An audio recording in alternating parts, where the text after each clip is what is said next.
আর বন্ধুরা, আজকে আমি আপনাদেরকে একটু বানিয়ে দেখাবো নিরামিষ মোচা ঘন্ট। নিরামিষ মোচা ঘন্ট বানানোর জন্য আমি প্রথমে মোচাটাকে এইভাবে ছুলে নিয়েছি। আমি এটাকে আর ঝিরিঝিরি করে কাটিনি। এবার এটা সামনে গ্যাসে একটা প্রেসারে জল দিয়ে আমি এই মোচাটা দুটো সিটি হতে দেব।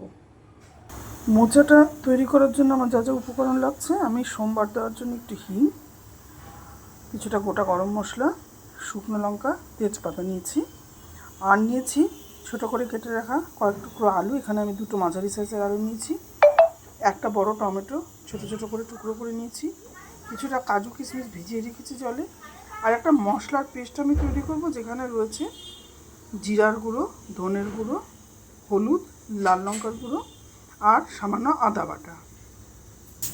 মশলাটা আমার প্রেশারে দুটো সিটি পড়ে গেছে। এবার আমি প্রেশারটা বন্ধ করে কিছুক্ষণের জন্য এটা দমে রাখবো। কড়াইয়ে কিছুটা তেল দিয়ে নিলাম।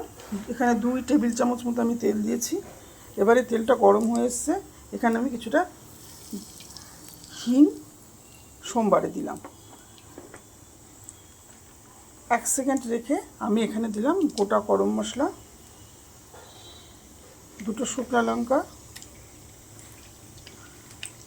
আর একটা তেজপাতা। ফোড়নটা আমি 1 থেকে 2 সেকেন্ড একটু নাড়াচাড়া করে নিলাম। সোমবারটা 1 সেকেন্ড মতো হওয়ার পরে এখানে আমি কিছুটা সাদা জিরা দিয়ে দিলাম। এবার আমি এই তেলটার মধ্যে কেটে রাখা আলুগুলো ছেড়ে দিলাম। আলুগুলো সামান্য একটু ভাজা ভাজা হয়ে গেলে আমি এর মধ্যে মশলাগুলো অ্যাড করবো এক এক করে।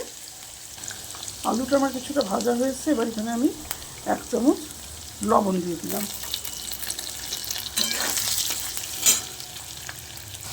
এবার আমি কেটে রাখা ছোটো ছোটো টুকরো করে টমেটোগুলোকে এর মধ্যে দিয়ে দিলাম। টমেটো দিয়ে আর আলু দিয়ে কিছুক্ষণ নাড়াচাড়া করবো, যাতে টমেটোগুলো একটু গলে আসে। এখন আমি তৈরি করে রাখা মশলার পেস্টটা এর মধ্যে দিয়ে দিলাম। এবার আমি মশলাটাকে গ্যাসের আঁচ কমিয়ে কিছুক্ষণ কষাতে থাকবো। মিনিট 3-4 মশলাটাকে আমি প্রেসারে সিদ্ধ করে রাখা মোচাটা আমি ধুয়ে ঠান্ডা করে নিলাম। এবার যেহেতু আমি এটা ছোটো ছোটো করে কাটিনি, এরকম বড় বড় রয়েছে আর প্রেসারে সিটি দিয়েছি, তাই এটাকে আমি এবার হাত দিয়ে একটু চটকে নেব। অনেক সময় মোচা ওই ছোটো ছোটো করে কাটা একটা খুব কঠিন কাজ হয়ে যায়। সময়েরও অতটা থাকে না, মানুষের কাছে অভাব থাকে সময়। সেই জন্য এইভাবে করলে খুব সহজেই ব্যাপারটা হয়ে যায়। দেখুন মোচাগুলো কি তাড়াতাড়ি নরম হয়ে যাচ্ছে এবং একটু চটকে নিলেই গলে যাচ্ছে। এইভাবে মোচাটাকে আমি সিদ্ধ করে নিলাম। দেখুন আমার মশলার থেকে তেল ছেড়ে এসছে। এই সময় আমি একটু শাহি গরম মশলা দিলাম।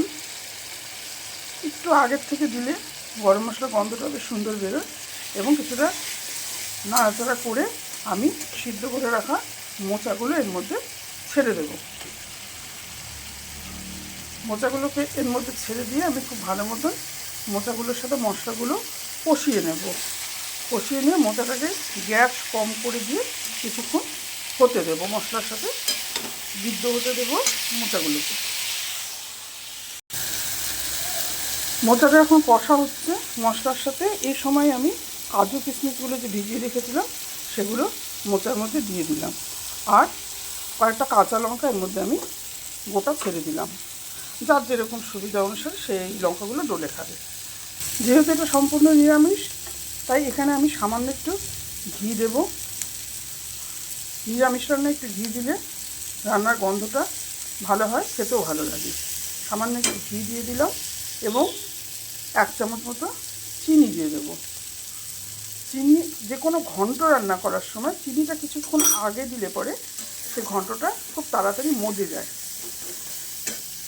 তৈরি হয়ে গেল আমার নিরামিষ মোচা ঘন্ট। বন্ধুরা, আমরা এই মোচা ঘন্ট প্রত্যেকেই প্রায় বাড়িতে করে থাকি এবং এক একজন এক এক রকমভাবে করে থাকি।